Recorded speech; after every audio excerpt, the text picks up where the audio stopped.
Hey, greetings, Rant fans. It's Dr. Tina Edwards. I'm here once again with Lunch and Rant. I hope you all have had a really great lunch today or have one and you're eating it now. For my part, I've had some poke, which was yummy. Don't tell my husband, because I don't think he wants to know that I eat poke without him, but that's not the point. So we're gonna move on. I want to talk to you guys today about why you're paying for insurance. I get a lot of questions about this when people call me up and say, well, why would I pay for your membership, Dr. Edwards, when I'm paying for health insurance? What is my health insurance for then? And my answer is, I don't know. What is it for?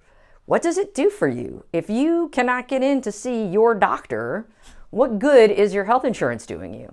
And I think this is an important question. So really what we want to know is, like, what is insurance for?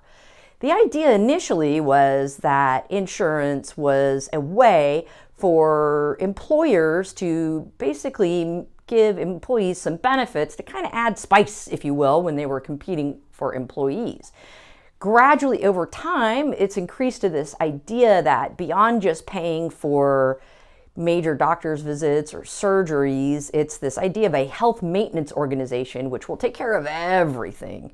Well, you could pretty well liken this to saying having insurance for your car, but not just for if you got into an accident, but if you needed to change your tires or you needed to change your oil, like things that you know you have to do, just like you know you need to go to the doctor at least, once a year or whenever you're sick, and you need to get those things fixed in your car and you pay for them. Well, what happens when you change all that and you put a third party in there that actually neither contributes to anything nor makes anything better, and also starts to essentially practice medicine without a license? Well, things go a little awry. So, as you might have noticed, it's super difficult to get in to see the doctor. Like just your everyday regular doctor's appointment. You go in, you might sit there for an hour and a half before the doctor even sees you. Why does your doctor have so many patients? Why are there so many people there to see your doctor that day? Well, it's pretty straightforward. If your doctor has to hire somebody to get insurance to pay them, because insurance, their goal is to keep your money, not actually pay it to your doctor, then your doctor has to hire somebody to basically fight with the insurance company to get the insurance company to pay them. And on top of that, they actually pay primary care, which is really the essence of your care. They pay primary care very little per visit. So that's why your doctor is trying to squeeze in 25, 30 visits per day. That's if they're lucky enough to own their own practice. If they're part of a much larger practice, they may be trying to squeeze in more patients per day. That's why you only get to see your doctor for maybe 10, 12 minutes, and they don't listen to you. Well, what is it that I'm suggesting that you should do that's different?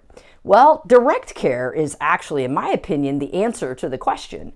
So for primary care, I'm not talking about if you get cancer. I'm not talking about if you have, a broken leg while you're skiing or anything major that isn't necessarily predictable, right? That's really what insurance should be for. I'm talking about the things that you're going to have to do, like taking your kid for their annual wellness visit.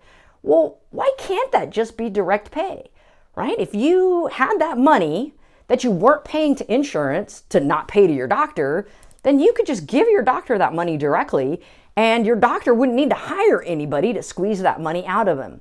That's essentially what direct primary care is. In some cases, it's fee for service, meaning they just charge their patient something for every visit. And in other cases like mine, it's a membership-based practice. But the general idea is, instead of paying a third party to not pay your doctor, you're just paying your doctor directly. And because there's nobody else involved in the care and nobody that you have to meet their administration needs to actually get paid, it's actually pretty inexpensive and reasonable to pay your doctor directly. This is a major movement in healthcare now, and it's been interesting to see some people try to monetize it on a global scale, but really it comes down to whenever you're exploiting physicians, which is essentially what happens with insurance-based care and these large hospital chains.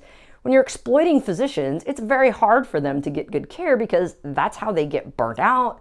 That's how they become extremely unhappy, and an extremely unhappy, burnt out physician is not going to take care of you. And I really want to emphasize that these are physicians who are being exploited for the purpose of somebody else making a lot of money, whether that's the insurance company or that's a private equity group that owns their practice, or it's a large hospital chain, whatever it is, they're trying to squeeze you, the patient, and the doctor for all they're worth.